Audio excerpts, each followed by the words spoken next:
Bien, mesdames et messieurs, bonjour. Lisez ce courrier qui est très intéressant, très intelligent. Je suis un peu obligé de faire court parce que ma féline est un peu à se faire la grimpade. Bon, bref, continuons parce qu'elle ne va pas trop me déranger pour le message. La question s'appelle pourquoi maintenant? Oups, vous comprenez? Je vous pose la question, vous, chers auditeurs, parce que regardez, nous sommes en 2017 et nous avons lutté pour rester en vie dans une tentative de meurtre face à des malades psychiatriques qui s'appellent des fascistes malades mentaux, protégés par l'État français pour être clair. Et maintenant arrive l'instant où celui-là a dit: je vais lui faire balayer la merde et comme cela il saura que c'est moi le fasciste et j'attends qu'il se manifeste comme quelqu'un qui ne veut pas. Voilà, cela a été dit par quelqu'un, mais je ne dis pas qui. Maintenant, mesdames et messieurs, je vais vous poser la question.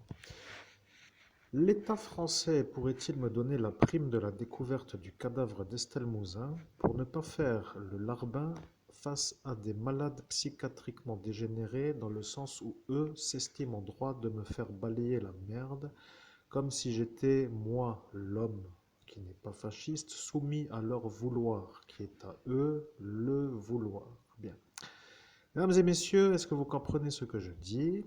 Est-ce que vous comprenez que je suis harcelé par des fous qui, eux, s'amusent à me faire des ennuis? Regardez, maintenant, je vais contacter Pôle emploi et je vais leur demander de faire un atelier création d'entreprise pour ainsi que cela soit compris parce que à l'instant où ceux-là viennent pour me faire pallier la merde, il se pourrait que j'ai dit à l'instant du 17 mai 2017 dans la ville de Metz, 57 000 francs, la chose suivante.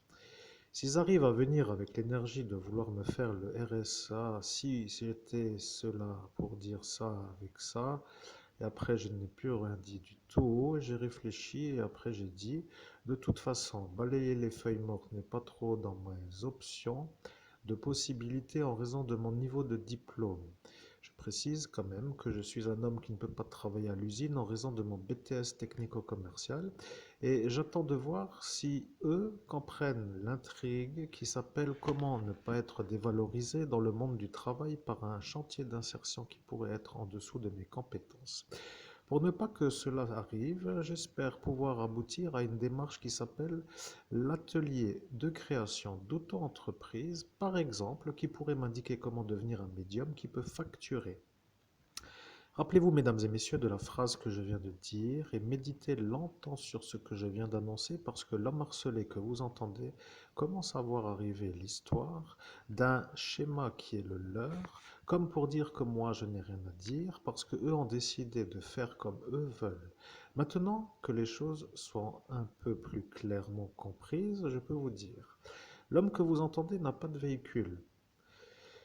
Et comme par magie, la chance que j'ai, c'est que mon état de santé avec mon problème de dos ne me permet pas trop de ramasser les feuilles, mais dans le cadre d'une possibilité, comme pour dire d'une démarche normale dans le sens où mon écoute serait favorable, dans le pôle emploi pour faire une sorte d'atelier de formation pour l'auto-entreprise, bien entendu, je viendrai en bus pour dire que de venir à la formation avec le bus est possible en Moselle. Comme cela, vous aurez la certitude que l'homme que vous entendez peut aller faire ces démarches que lui veut grâce au service en commun.